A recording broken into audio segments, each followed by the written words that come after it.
Assalamu alaikum everyone. My name is Amna Talha and I am from Pakistan. Today is 3rd October 2024 and our topic is brief interpretation of Surah Al-Baqarah. A'udhu billahi minash shaitanir rajim. Bismillahir rahmanir rahim. Okay, now let's start our lecture. Surah Baqarah is the longest surah of the Holy Quran. It is the Madani Surah, means it was revealed to the Holy Prophet ﷺ after he had migrated to Medina. It has a total of 286 verses. Surah Baqarah is paired with Surah Al Imran because their topics of discussion have similarity to a large extent. These two surahs, that is Surah Baqarah and Surah Al Imran, have been named as Az-Zahrawain, meaning two brightly illuminated surahs in one of the hadiths. Abu Umama reported, "The Messenger of Allah, peace and blessings be upon him, said, recite the Quran, for on the day of resurrection it will come as an intercessor for its reciters. Recite the two brightly illuminated chapters, that is Surah Al-Baqarah and Surah Al-Imran, for on the day of resurrection they will come as two clouds or two shades or two flocks of birds pleading for their companions. Recite Surah Al-Baqarah, as there is blessings in it, sorrow in leaving it, and sorcerers cannot defeat it." Surah Al-Baqarah can be divided into two parts based on its direction of address to two different nations. It should be kept in mind that parts does not mean rukus or paras. In the first part, the major address is to Jews, that is Ya Bani Israel. In the second part, the major part of address is to the Muslims of that time, that is Ya Ayyuhal Lazina Amanu. Both parts are proportionate to one another in their size, as the first part has 18 rukus and 152 verses, while the second part has 22 rukus and 134 verses. So as a total weight, both are nearly equal in size. The first part, which has a total of 18 rukus, can further be classified based on its similar topics in more than one rukus, that is 4, 10 and 4. In the first 4 rukus, there is an abstract of the reasoning and the philosophy of the whole of the Makki Quran. When Surah Al-Baqarah was being revealed, Holy Prophet Muhammad ﷺ was living in Medina. 12 to 13 years had passed since the beginning of Dawat, that is preachings about Islam, which means that about 2/3 of the Holy Quran had already been revealed by then, which is the Makki Quran. So now the abstract of the reasoning, philosophy and the basic guidance in that Makki Quran is mentioned in concrete form in these first 4 rukus of Surah Al-Baqarah. Then in the next 10 rukus, there is a major address to Jews, that is the children of Israel. In the first ruku of these 10, there is an invitation to them to embrace the noble message of Prophet Muhammad ﷺ. While in the rest of 9 rukus, there is an expression of condemnation and disapprobation towards the children of Israel. They are being told that Allah did this and that for you, Allah favored you, and Allah prioritized you over other nations, but you only increased in your arrogance and ungratefulness. Then after all that, Allah prepared another nation in place of the children of Israel, that is Bani Ismail, and raised up a prophet from them named Muhammad ﷺ. As a demonstration of the establishment of this new nation, Allah changed the Qibla from Baitul Muqaddas to Holy Kaaba, which is also discussed in these 10 rukus. Now let's start with the phrase-to-phrase interpretation of Surah Al-Baqarah. Alif Lam Mim. These are the Harufe Muqattat because these alphabets are read separately, that is Alif Lam Mim. No one truly knows the meanings behind these alphabets except Allah and Prophet Muhammad ﷺ. However, many scholars have made their attempts to explore any reasonable meaning behind them. Some believe that these are the code words. For example, to verify the authenticity of a message communicated between a captain and a soldier through any messenger, both of them might use some code words. Only Allah knows. But there are some coincidences that are found to be linked between the Arabic alphabets and Haruf Muqattat. These coincidences are: number 1, as we know, there are total of 28 Arabic alphabets. According to some, these are 29 if we count Alif and Hamza as separate alphabets. And there are a total of 114 surahs. In the beginning of 29 surahs, which is also the total number of Arabic alphabets, Haruf Muqattat are used. Number 2, if we count Arabic alphabets as 28, that is counting Alif and Hamza as combined, then 14 is the half of 28, and it is to be observed that only 14 alphabets have been used as Haruf Muqattat, while other 14 are not used. There are many such coincidences that can be taken into consideration to find out the reasoning and meaning behind these Haruf Muqattat, but no one truly knows the exact and authentic interpretation of these except Allah and Prophet Muhammad sallallahu alaihi wasallam. Before we move on to the next verse interpretation, it is essential to mention what three categories of people are formed in response to any revolution. We all know that the noble message of Prophet Muhammad sallallahu alaihi wasallam was a revolutionary invitation to Islam, which classified people into three groups, and the same categories will be formed in response to any revolution ever. Number 1. The people who had recognized that it was a truth that was being preached by the Holy Prophet sallallahu alaihi wasallam, and now they were ready to do anything for its build-up, progress and spread. These were the people who were prepared to cross all their limits for the sake of Islam, because their hearts and minds had thoroughly acknowledged its truthfulness. Number 2. Those people who had recognized that it was the truth being revealed by Prophet Muhammad sallallahu alaihi wasallam, but they rejected it because of their arrogance, their lavish desires to maintain their rulership, their jealousy and evilness. These were mostly those people who were taking most of the advantage of the system already established there. So they were clearly reluctant to any changes that could hurt their already established kingdom in any way. Number 3.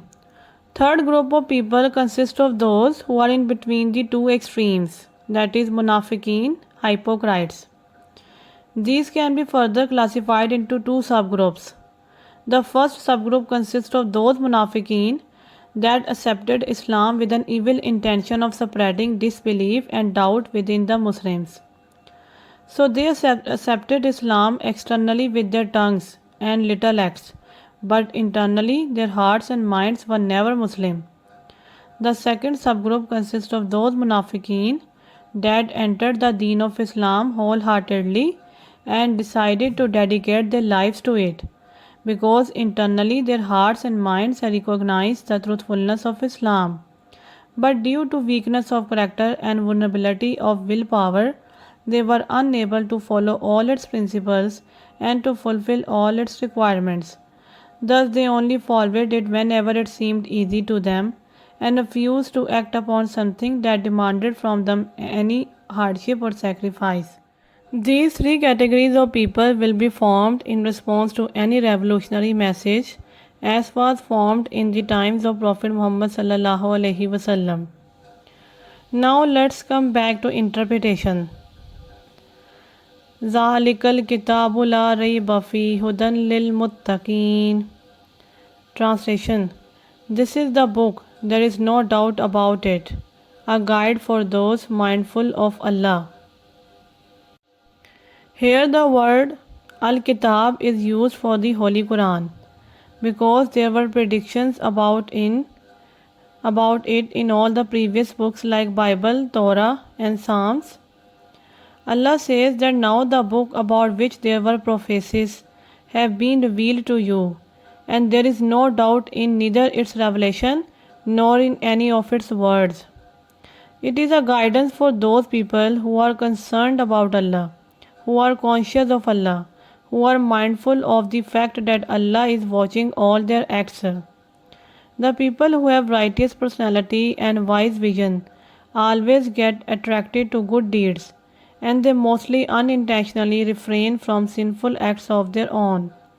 Like Hazrat Abu Bakr Siddiq Radhiyallahu anhu avoided gambling and alcohol drinking even before he accepted Islam, and when people asked him about the reason, he Radhiyallahu anhu said, "It would only ruin my dignity and honor." الذين يؤمنون بالغيب ويقيمون الصلاة ومما رزقناهم ينفقون. Translation: Who believe in the unseen, establish prayer, and donate from what we have provided for them.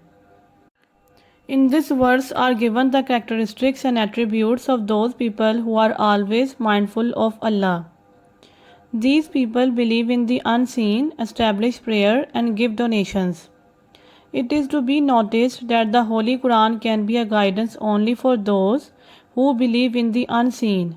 That is, they can believe in something which cannot be perceived by our five physical senses.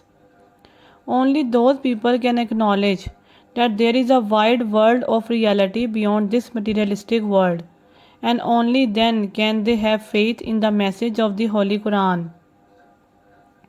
One of the great Chinese philosophers named Confucius said, "There is nothing more real than what cannot be seen, and there is nothing more certain than what cannot be heard."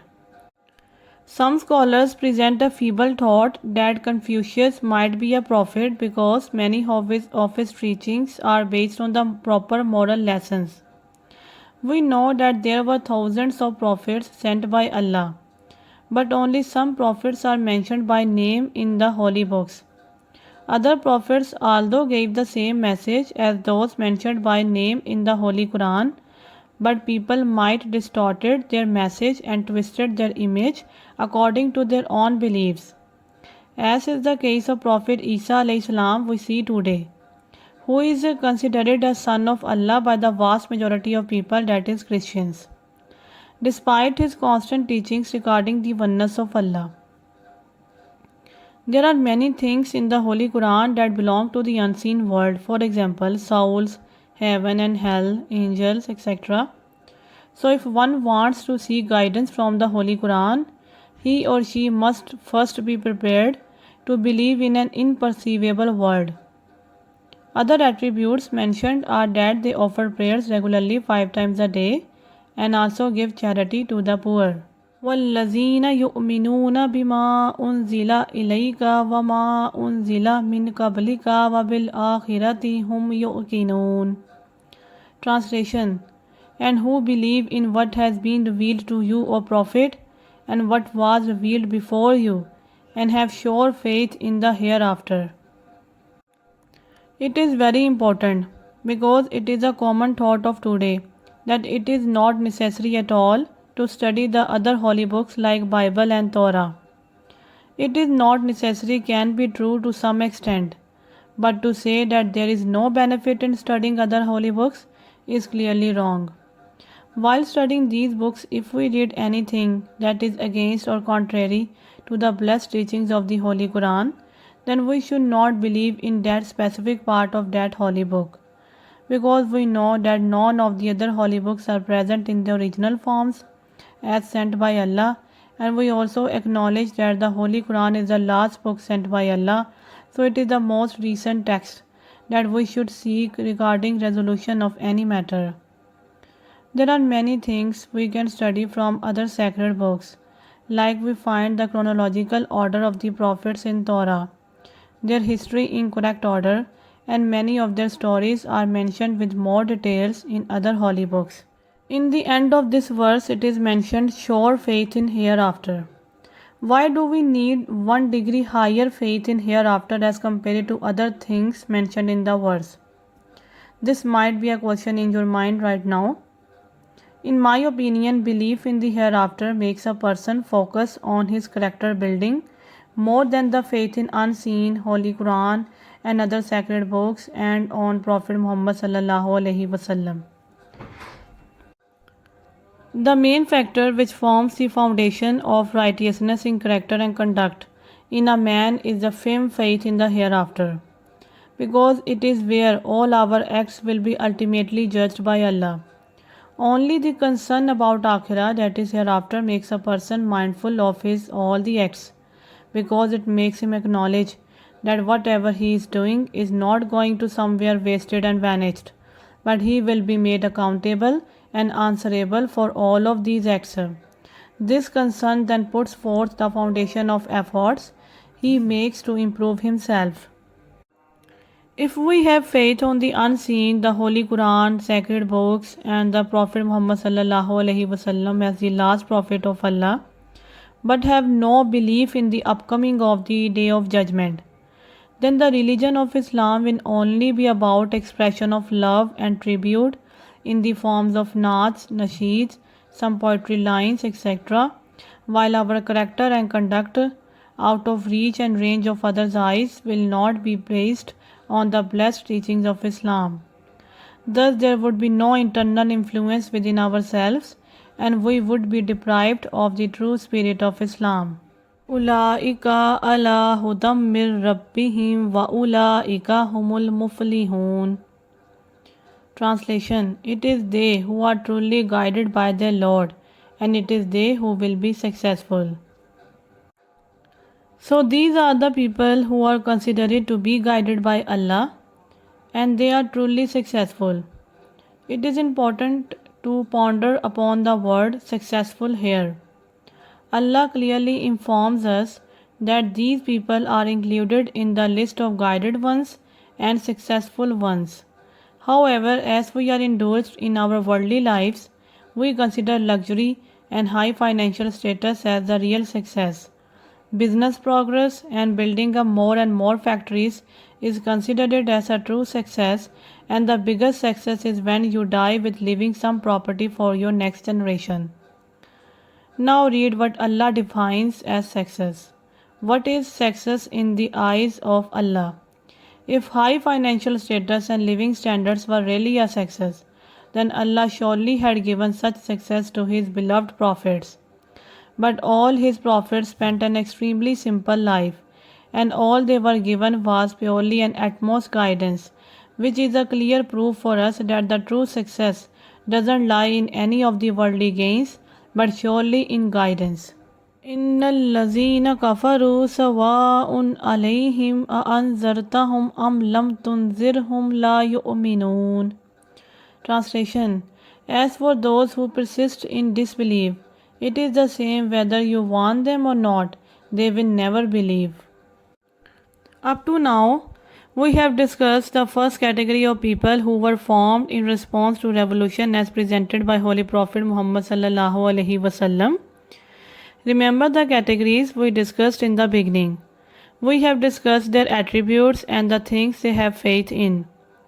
These people were those who had recognized the truth and were now thoroughly prepared for any hardship or challenge as required for establishment, progress, and spread.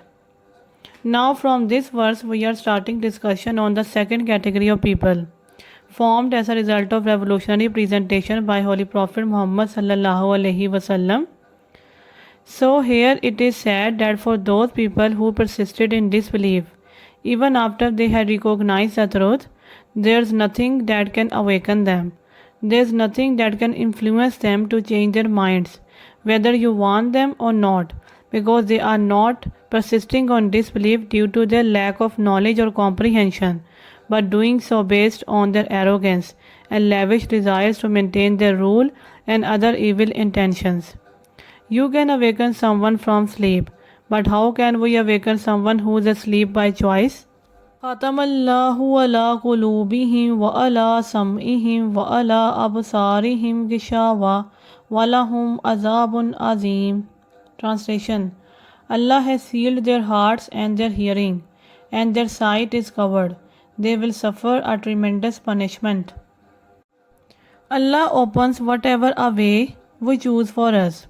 If someone is in search of blessed teachings of the Holy Quran, Allah will bring him close to them by opening a way towards it. If someone is a seeker of guidance, Allah opens a wide door for him. However, if someone has developed bad feelings about the sacred message of the Holy Quran, then the blessed and meaningful words of the Holy Quran would otherwise increase him only in disbelief and doubt. It means that the effect and influence we are having from the Holy Quran depends on our own internal condition on a major level. There is a famous quote by the Persian mystic poet named Maulana Jalaluddin Rumi: "What you seek is seeking you." So, about those people who had recognized the truth but still they chose to persist in disbelief, Allah increased them in their disbelief by sealing their hearts, sight, and hearing. Thus, they only grew more and more in their own darkness.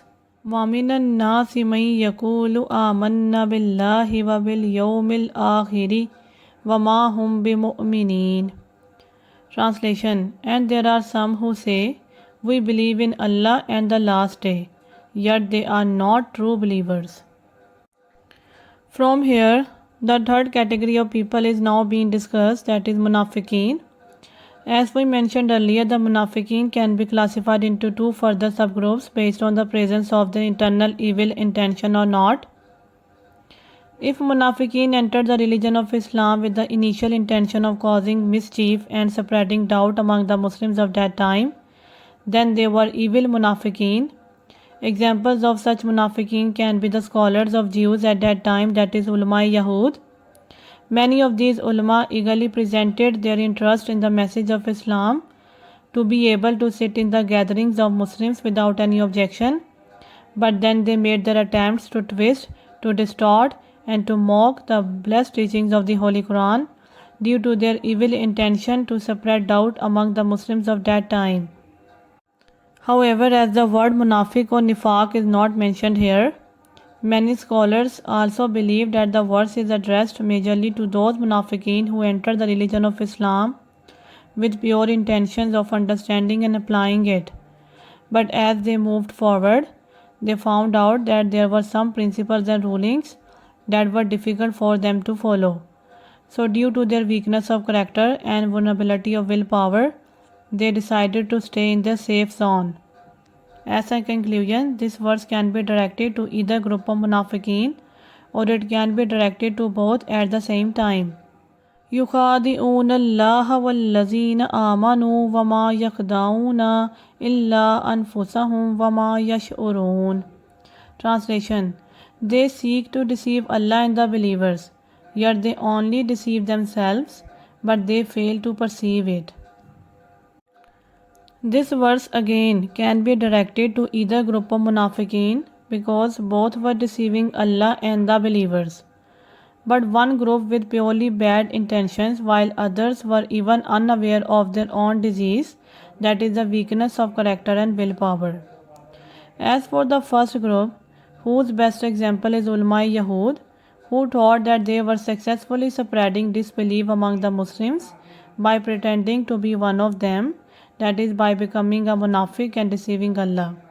But in reality it is them who were being deceived, but their limited vision could not perceive it. They had no knowledge that how much their mischievous and evil intentions were going to burden them on the day of judgment, and how worse it is that they were earning through their bad intentions. So they were the ones who were at a real loss, but they did not know about it. For the second group, this type of munafiqeen, that is hypocrites, were unaware of their disease, that is their weakness of character and faith. They thought that they were the guided ones. They thought that they were only saying the right things. Like whenever there was a decision of war, they would say that there is no need for war and bloodshed. We should solve all issues with peace and treaties. They thought that they were the problem solvers, peacemakers, and the real wise ones. So they were only giving their opinions which they thought were truly beneficial for the Muslims, and they were not doing all that based on any evil intention. However, their peace-provoking and cowardly opinions were interfering with the solidity and stability of faith of Muslim community of that time. thus resulting in the plotting of malicious seeds in the community. In this way, the weakness of faith becomes a deception to Allah and the believers, even if they are not aware of what they are doing. في قلوبهم مرض فزادهم الله مرضا وَلَهُمْ عَذَابٌ أَلِيمٌ بِمَا كَانُوا يَكْذِبُونَ. Translation: There is sickness in their hearts, and Allah only lets their sickness increase. They will suffer a painful punishment for their lies. Here an address goes more towards that group of munafiqeen who have disease in their hearts, that is a sickness. Their weakness of character and incapability of faith make them take advantage of lies and excuses to stay in their safe zone. When it is asked to them to join an army of Muslims to fight against the enemy, their weakness of faith comes in between, and they get scared of leaving behind their families and wealth, as they want both dunya and akhirah. They do not want loss in either department. They are not ready to sacrifice anything for the sake of Islam, and those who do it are considered to be crazy ones by them. So it is being announced here to such weak munafiqeen that there is indeed a painful punishment for all the lies you are speaking to escape the trials that demand from you efforts and sacrifices which you are not ready to give for the sake of Islam, despite your claim of being a believer. Majority of the Muslims of today fall into this category of munafiqeen. We should question ourselves whether we have pure and solid faith in our hearts, like we are prepared to present anything as required for Islam, or we also have such weakness of faith like these munafiqeen who are being discussed here. وَإِذَا قِيلَ لَهُمْ لَا تُفْسِدُوا فِي الْأَرْضِ قَالُوا إِنَّمَا نَحْنُ مُصْلِحُونَ. Translation: When they are told, do not spread corruption in the land, they reply, we are only peacemakers. As we mentioned earlier, the munafiqeen with the sickness in their hearts thought of themselves as the peacemakers, but in reality, their opinions were only spreading corruption in the community of Muslims. Their opinions were based on leniency and non-seriousness, and were presented actually to escape the trials and struggle as required during that time to build up an Islamic empire. For example, the committed team of doctors have made a decision based on the patient's worsening condition that he requires an operation. But then suddenly a group of non-serious doctors among them come and present their opinion that the patient can still stay on medicines and the surgical intervention can be delayed because they do not want to give their time and effort in performing an operation. And now they take advantage of lies and excuses to escape their duty as a doctor to save patients' life. Likewise, it was the case of munafiqeen who had weakness of character and faith, and similarly their weakness interfered with the decisions of Muslim community and disturbed their solidity and stability, thus resulting in spread of corruption. As their sayings and opinions were only interfering with the decisions of Muslim community of that time, therefore they were told to stop spreading corruption, and they replied with confidence that they were only peacemakers. Ala innahum humul mufsiduna walakin la yash'urun. Translation: Indeed, it is they who are the corrupters, but they fail to perceive it.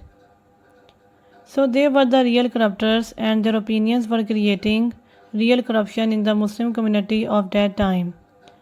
وَإِذَا قِيلَ لَهُمْ آمِنُوا كَمَا آمَنَ النَّاسُ قَالُوا أَنُؤْمِنُ كَمَا آمَنَ السُّفَهَاءُ أَلَا إِنَّهُمْ هُمُ السُّفَهَاءُ وَلَكِنْ لَا يَعْلَمُونَ.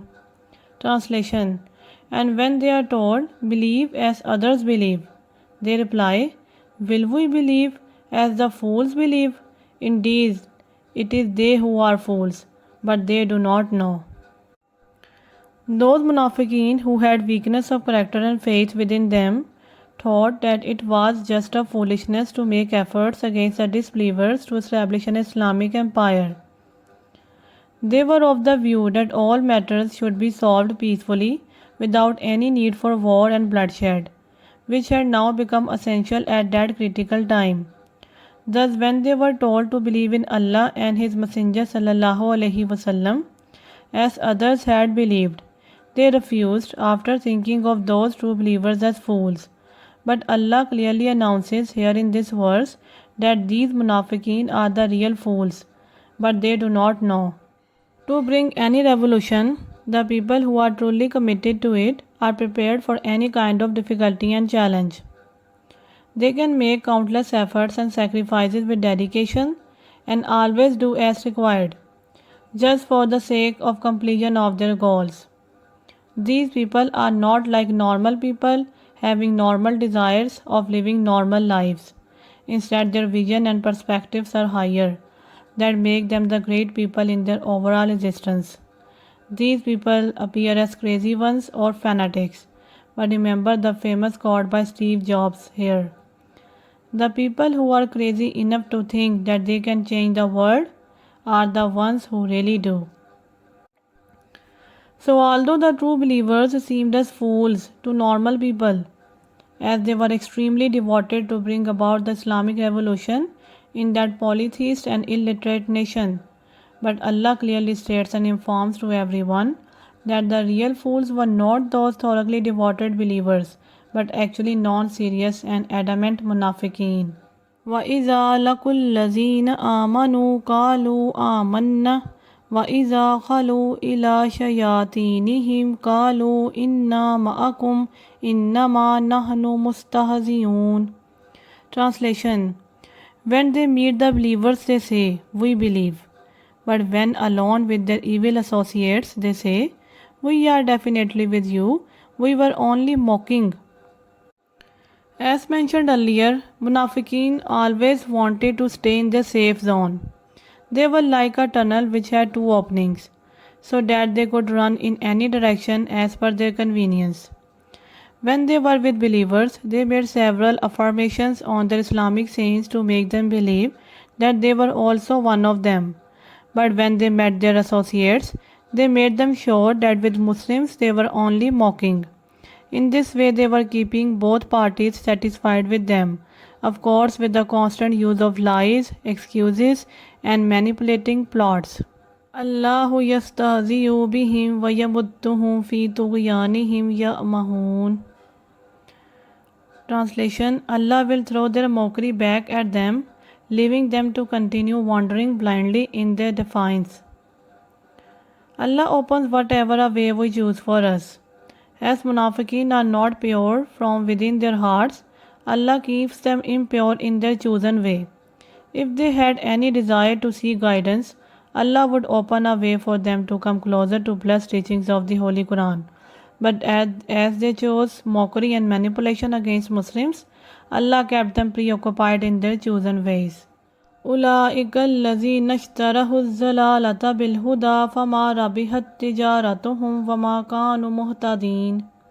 Translation: They are the ones who trade guidance for misguidance, but this trade is profitless and they are not rightly guided. So what wastage it is that they are running for them, while a righteous way of guidance was also open for them. How unlucky they are that they made such a useless choice, while 1,000 times a better option was there which they refused. It is such a beautiful way of the Holy Quran to make them rethink over what they have chosen for themselves. How carelessly they have made such a profitless trade in which they have neglected the blessed importance of the guidance and have replaced it with misguidance. How big is their mistake, their foolishness to make such a disadvantageous trade. مَثَلُهُمْ كَمَثَلِ الَّذِي اسْتَوْقَدَ نَارًا فَلَمَّا أَضَاءَتْ مَا حَوْلَهُ ذَهَبَ اللَّهُ بِنُورِهِمْ وَتَرَكَهُمْ فِي ظُلُمَاتٍ لَا يُبْصِرُونَ. Translation: Their example is that of someone who kindles a fire, but when it lights up all around them, Allah takes away their light, leaving them in complete darkness, unable to see. This verse gives an example to demonstrate the condition of disbelievers. Suppose there is a group of people wandering about in the darkness of a night, as they do not have fire and wood to lighten. With some effort, they become successful in collecting wood sticks to kindle a fire. But as soon as the fire lights up, Allah takes away their vision, leaving them again in darkness. First, they were in darkness because they do not have guidance from Allah in the form of Prophet Muhammad sallallahu alaihi wasallam and the teachings of the Holy Quran. But when they finally were given guidance, that is a light, now they lost their vision, that is ability to see, which means they became persistent on disbelief and defiance. Summum bukmun umyun fahum la yarjiun. Translation: they are willfully deaf, dumb and blind, so they will never return to the right path. So now they have become blind, deaf, and dumb willfully, that is, with their own choice. It is now their own decision to stay in disbelief, even after they have recognized that it is the truth revealed to the Holy Prophet Muhammad sallallahu alaihi wasallam. It is their fully intentional and conscious decision to stay asleep in their darkness, so there's nothing that can awaken them, that can bring them to light. أو كصيب من السماء فيه ظلمات ورعد وبرق يجعلون أصابعهم في آذانهم من الصواعق حذر الموت والله محيط بالكافرين. Translation: or those caught in a rainstorm from the sky with darkness, thunder and lightning. They press their fingers into their ears at the sound of every thunderclap for fear of death, and Allah encompasses the disbelievers by His might. Now, there is another example given by Allah to demonstrate the condition of munafiqeen, that is, hypocrites, which have weakness of faith within them, but they are unaware of it. Suppose there is extremely heavy rain along with thunder and lightning. Some people are caught in the such harsh weather, and they press their fingers into their ears due to fear whenever there is the sound of thunderclap. Yakadul barku yakhtafu absarahum kullama azaa lahum mashaw fihi wa iza azlama alayhim qamu walau shaa Allahu la zahaba bisam'ihim wa absarihim inna Allaha ala kulli shay'in qadir. Translation: it is as if the lightning were about to snatch away their sight. Whenever lightning strikes, they walk in its light, but when darkness covers them, they stand still. Had Allah willed, He could have taken away their hearing and sight. Surely Allah is most capable of everything. Whenever there is some light due to the strikes of lightning, they become a little capable of seeing, so they walk a few steps at that critical time. But then again, as lightning ends, they have no choice other than to stand still. Here the heavy rain is demonstrated as the blessed teachings of the Holy Quran. But along with it, there are indeed some hardships, challenges, and a definite need to make sacrifices. That is, thunder and lightning are present along with the heavy rain, for which munafiqeen are not ready. So it makes them fearful, and they press their fingers into their ears to ease their fear of death to a little extent, just like they are not prepared to join the true believers due to their fear of death when they are going to war against the disbelievers. Whenever there is something easy to follow, that is a strike of lightning which gives them a little light to walk some steps, they eagerly follow it. But as soon as there is something difficult to follow, they have no choice other than to stand still. However, Allah makes it clear that they cannot escape the judgment of Allah, and Allah has encompassed everything they are doing. Ya ayyuhan nasu budu rabbakumul ladzi khalaqakum wal ladzina min qablikum la'allakum tattaqun. Translation: O humanity, worship your Lord, who created you and those before you, so that you may become mindful of Him. In this verse, there is a basic invitation from the Holy Quran to the whole of the humanity towards oneness of Allah. Every prophet has invited his people to embrace oneness of Allah in the similar manner. But the only difference is that all of the previous prophets addressed only their own nations to whom they were sent, while the address of the Holy Prophet Muhammad sallallahu alaihi wasallam is directed towards the whole of humanity. O people, worship Allah, because He has created you and gave you a soul and then made you a full living human being. And stop worshipping other gods which you have made of your own or are made by your forefathers, because those gods are not capable of creating you like Allah is. Instead, you yourself have created them. Worshipping Allah can make you mindful of Him, that is, conscious of His presence, and aware about the fact that Allah is always watching all your exposed and hidden acts. Awareness about Allah's presence can make a person build up his personality in a righteous way, not only for people but also in his private and individual aspect. So, such mindfulness can ultimately save a person from punishment on the day of judgment. الذي جعل لكم الأرض فراشا والسماء بناء وأنزل من السماء ماء فأخرج به من الثمرات رزقا لكم فلا تجعلوا لله أندادا فأنتم تعلمون. Translation: He is the one who has made the earth a place of settlement for you and the sky a canopy, and sends down rain from the sky, causing fruits to grow as a provision for you. So do not knowingly set up equals to Allah in worship. Here Allah is telling why He is capable of being worshipped alone.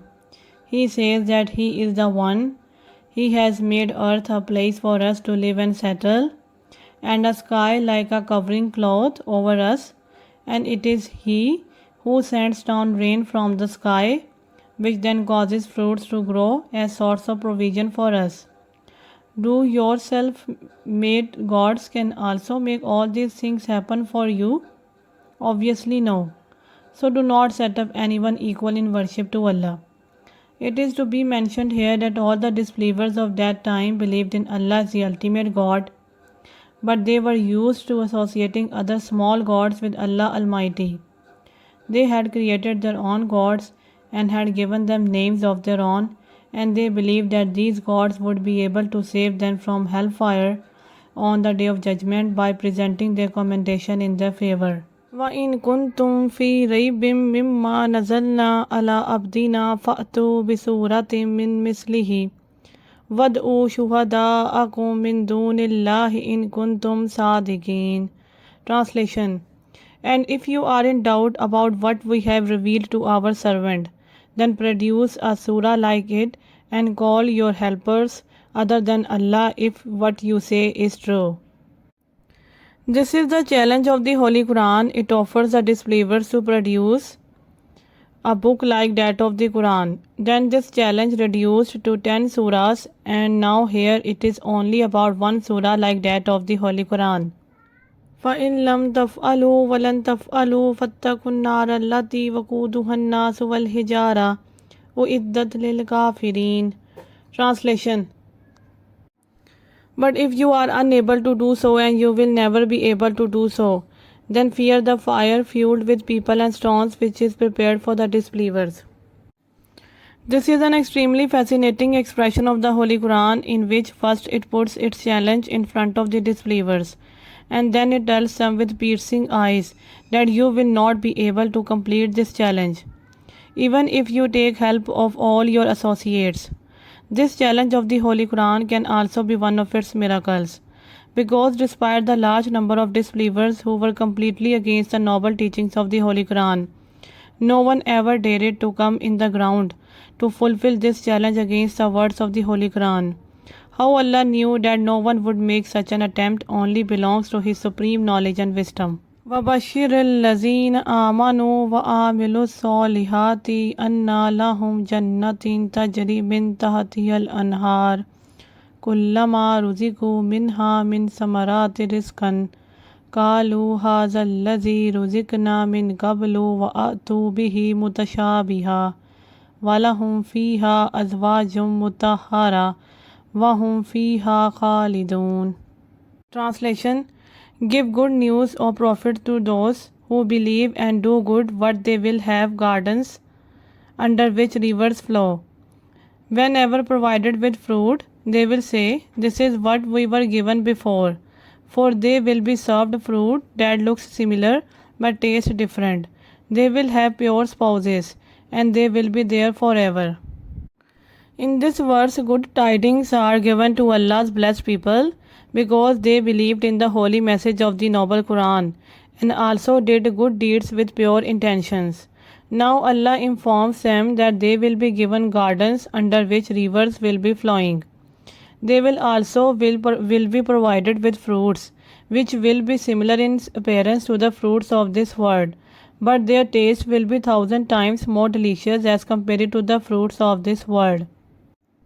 They will also be given pure spouses, and they will live this entirely peaceful life for forever. Inna Allah la yastahi an yazriba masalam ma ba'uzatan fama fawqaha فأما الذين آمنوا فيعلمون أنه الحق من ربهم وأما الذين كفروا فيقولون ماذا أراد الله بهذا مثلا يضل به كثيرا ويهدي به كثيرا وما يضل به إلا الفاسقين. Translation. Surely Allah does not shy away from using the parable of a mosquito or what is even smaller. As for the believers, they know that it is the truth from their Lord. And as for the disbelievers, they argue, what does Allah mean by such a parable? Through this test, He leaves many to stray and guides many, and He leaves none to stray except the rebellious.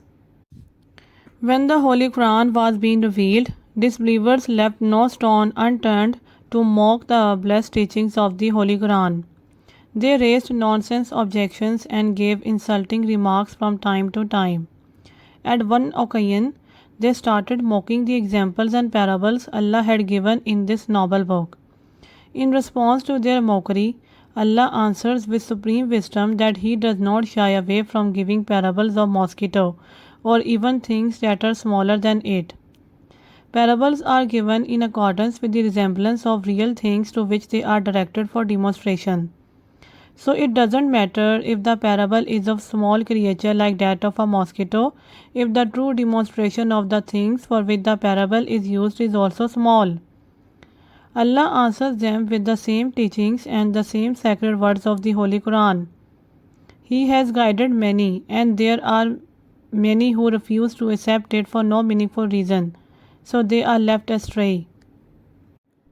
But those who are left astray are actually those who persisted in their disbelief and defiance, even after they had recognized that it was the absolute truth which was being revealed on the Holy Prophet Muhammad sallallahu alaihi wasallam. الذين ينقضون عهد الله من بعد ميثاقه ويقطعون ما أمر الله به أن يؤصل ويفسدون في الأرض أولئك هم الخاسرون. Translation. Those who violate Allah's covenant after it has been affirmed, break whatever ties Allah has ordered to be maintained, and spread corruption in the land, it is they who are the true losers. Here Allah defines the true losers. True losers are those who will not have any share on the day of judgment. What people are considered as true losers by Allah? The simple answer is that those who spread corruption in the land. How can corruption spread in a land? There are two things that can be the root cause of corruption to spread in any land. Number 1. If one forgets his duty as a representative of Allah, that is, forgets about the covenant, that is, Ahd al-Sat, that our souls have made with Allah in Alam-e-Arwah. Before the creation of the world, all the souls were assembled and asked by Allah about who is your God. All of them answered at the same time that it is indeed you, O Allah Almighty. So when a person forgets about his recognition as a representative of Allah, that is the Khalifa of Allah, he neglects his true identity and ideology. When a person becomes vulnerable from his inside by losing faith and bonding with Allah, he spontaneously gets attracted towards the orders of Satan. It is a famous saying, the one who stands for nothing can fall for anything. Thus, forgetting one's utmost duty as a representative of Allah makes a person entirely empty and vulnerable in his personality, which serves as a seed of corruption in a society. Number 2. If one breaks bonding and connection among his relatives, which Allah has ordered us to always maintain in a good way. In a sense, we are all brothers and sisters, and our ties meet at various levels of our common ancestry. It is true that we should be extra cautious about our first blood relations, but as the circle of ancestry widens, we all become related to each other in one way or the other, until this circle reaches to the Hazrat Adam alayhi salam, who is the father of all the human beings. So, if a person is not mindful of his connection to other human beings, he can commit horrible crimes which can be the reason for corruption. Instead, if a person has feelings of humanity within his heart, he will always be concerned about not breaking anyone's heart due to his acts and tongue. As a conclusion, we see here that corruption spreads if two types of connections are compromised. One is between Allah and a servant, and second is between servant and a servant. कैफ़ा तकफ़रूना बिल्लाहि वकुन्तुम अमवातन फ़अहयाकुम सुम्मा युमीतुकुम सुम्मा युहीकुम सुम्मा इलैहि तुरजाऊन. Translation. How can you deny Allah? You were lifeless, and He gave you life. Then He will cause you to die, and again bring you to life, and then to Him you will all be returned. This is again a beautiful expression of the Holy Quran to make others look inside themselves and to ask questions from their own selves. The Holy Quran asks with piercing eyes, knowing already that disbelievers have feeble awareness of truth lying dormant in themselves. He asks them with questioning eyes about how you can deny Him when you were lifeless and He has given you a life. Now again you will die, and He will bring you back to life. Allah is making disbelievers believe by simplifying to them that how you can be doubtful about your coming back to life after death, after putting forward the fact that you were lifeless and Allah gave you life. Allah did this for the first time, so how can He not do this for the second time? Why are you being doubtful about something so boldly evident in front of your eyes? Don't you think that you had no consciousness? You were totally lifeless? Then He created you into a fully developed human and gave you the ability to think, your self-consciousness and a body. Now you will die, which is merely a separation from the body, and then He will give you life and assemble all of us on the day of judgment. هو الذي خلق لكم ما في الأرض جميعا ثم استوى إلى السماء فسوّهن سبع سماوات وهو بكل شيء عليم. Translation. He is the one who created everything in the earth for you. Then He turned towards the heaven, forming it into 7 heavens, and He has perfect knowledge of all things. It is Allah alone who deserves to be worshipped alone, because He is the one, and He created everything in the earth for us. The earth is created for us, but we are created for Akhirah, that is hereafter. He also created 7 heavens, about which we do not have any scientific discovery and evidence yet. But because it is mentioned in the Holy Quran, and we have a firm faith that everything written here is absolute truth, we must believe here that yes, there are 7 skies, even if we haven't found them due to our limited knowledge. Allah has a perfect knowledge of all the things. To understand this, one needs to observe his own knowledge about anything. Have you ever felt that we do not have the entire knowledge about anything, not even about the things that belong to our area of expertise? If we take a simple example of a pen, we cannot even claim that we have all the knowledge about it, that is, about its working, its structure, composition, microscopic properties, etc. Likewise, we do not have entire or perfect knowledge about our own body, in which we are living from the beginning of our life. Every year there are several new discoveries that are made in the field of medical sciences. There can be several examples of our limited knowledge, which makes us acknowledge wholeheartedly about the supremely perfect knowledge of Allah Almighty. With this, we are ending this lecture. It is to be informed that these lectures are based on my personal opinion and commentary on the Holy Quran. If I say something wrong, kindly correct me without any hesitation. I am open to all improvements and corrections. Hope this has increased your knowledge and guidance. Allah Hafiz.